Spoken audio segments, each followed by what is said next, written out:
Ever wonder what happens to all the digital junk in computer programs? Yeah. It's like a messy room no one cleans Right. until garbage collection comes in. Hmm.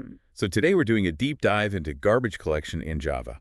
Okay. For anyone who's completely new to the topic, you might be prepping for a job interview or just curious about how your favorite apps work. Mm-hmm. We're going to be looking at a simple but clear explanation of garbage collection. So what exactly garbage collection? So garbage collection, Yeah. it's basically this automatic cleanup process in Java programs Okay. that helps to free up memory space. Like an automatic cleaning app on your phone? Right.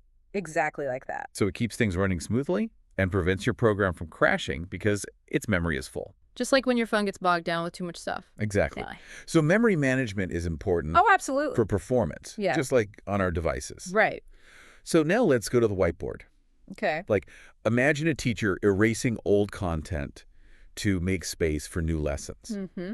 That's kind of how the garbage collector works. Yeah. It removes unused objects from memory, Okay. and it does it in 3 steps. Right. Mark, sweep, and compact. Okay. So first it marks all the objects in memory that are still in use. Right. So it identifies what's still needed. Exactly. Okay. Then it sweeps away the unused objects. Yeah, like getting rid of the clutter. Right. Okay. And finally, it compacts the remaining objects to avoid fragmentation. Yes. So it's like tidying up and Yeah. making sure everything is organized. Exactly, and making more space available. Right. Now, have you ever wondered how Java handles all of this behind the scenes? Well, it's all thanks to the Java Virtual Machine, The JVM. or JVM, Right. which is like the operating system for Java programs. Yeah. And it's the JVM that decides when to run the garbage collector. Okay. Now, I've also heard that developers can actually kind of suggest to the JVM to run the garbage collector. Yeah, you can use this system.gc Yeah. method. System.gc. But Is that really a good idea? not really. It's Yeah. generally not recommended Okay. because the JVM is actually pretty good at figuring out when is the best time to run the garbage collector on its own. So it's best to just let it do its thing. Yeah. But why is garbage collection so important?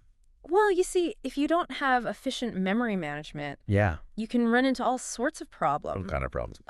Your programs can become slow and unresponsive, Oh, wow. or even crash completely. Oh, if they run out of memory. Oh, right. Yeah, So garbage collection prevents all that right. by keeping everything running smoothly. Yeah, just like a well-oiled machine. It takes the pressure off the developers, too. Oh, absolutely. No more manual cleanup duty. Yeah, they can focus on the more interesting parts of coding. Right, like the logic and functionality of their code, Mm-hmm. and not worry so much about memory management. Right.